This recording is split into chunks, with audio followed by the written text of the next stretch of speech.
So,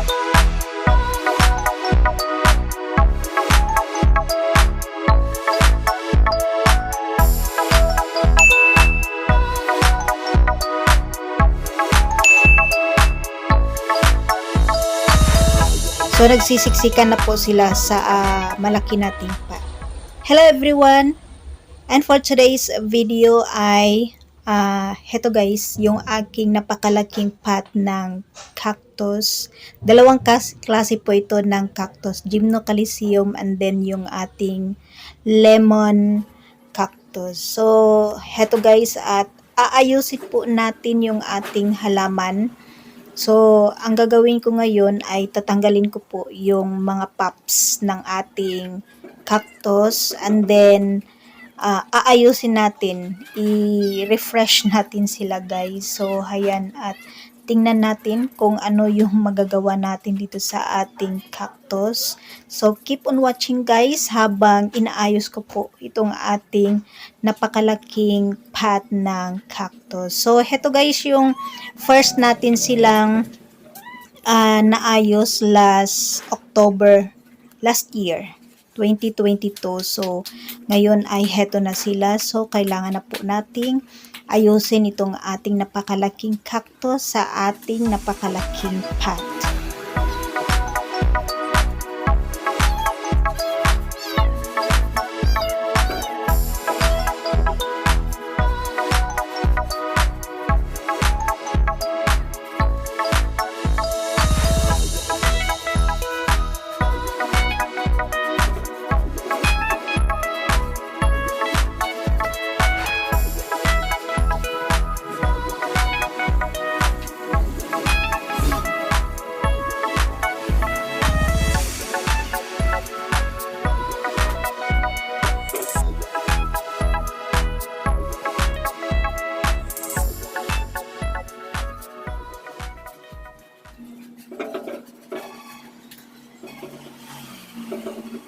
Heto at nasa kalagitnaan na po tayo ng pagtatanggal ng mga pops ng ating cactus. So, naisipan ko guys na tatanggalin ko na lang lahat itong ating cactus dito sa ating malaking pot para malinisan natin yung roots ng ating halaman. Kasi nakikita ko doon sa pinakailalim ay meron pa pong pops na maliliit. So, gusto ko nang tanggalin lahat sila dito sa ating pot. O, i-uproot na natin sila guys para sure na malinisan natin yung ating mga cactus. So, heto na sila guys at natanggal ko na po lahat yung ating cactus. Heto at malalaki na po talaga yung ating black gymno ata to siya guys. Black gymnocalycium.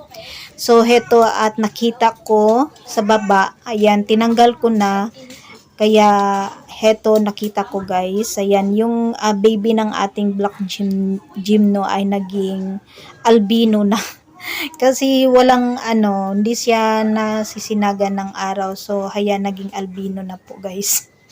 So, ayan, tinanggal ko na lang. And then, check natin kung merong mga milibang. So, etong mga puti-puti, parang lang siya.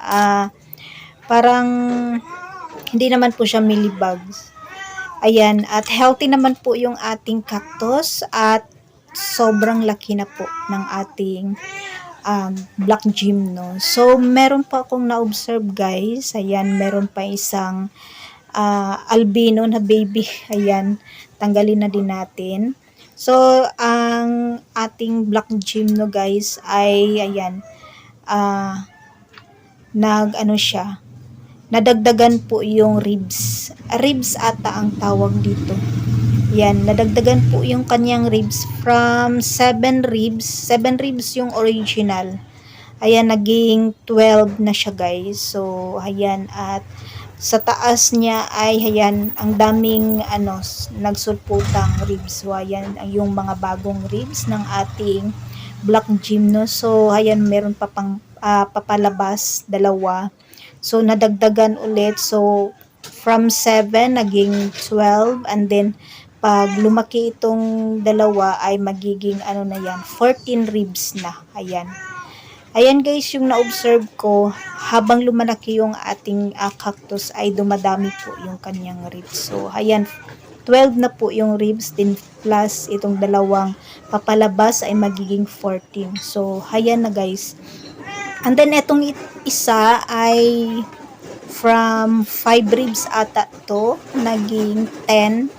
So, ayan, at ayan guys, yung original, and then ito ay naging 10. So, yung isa 10 and then 12 na magiging 14. So, ngayon guys ay itatanim na po natin yung ating halaman, yung ating cactus, at meron na po akong na-prepare na potting mix, soil mix na gagamitin po natin sa ating cactus. So, ayan guys, yung nakuha natin ng mga babies. Ang daming babies. And then, heto yung mga mother plant na lemon cactus. So, ibabalik na natin sila dito sa ating malaking pot. At ganito lang ako kasimpleng mag-reset ng ating cactus dito sa ating malaking pot.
Hayan, at papatapos na po tayo dito sa ating pag-reset nitong ating malalaking cactus. So, hayan guys, ganyan lang po kasimple.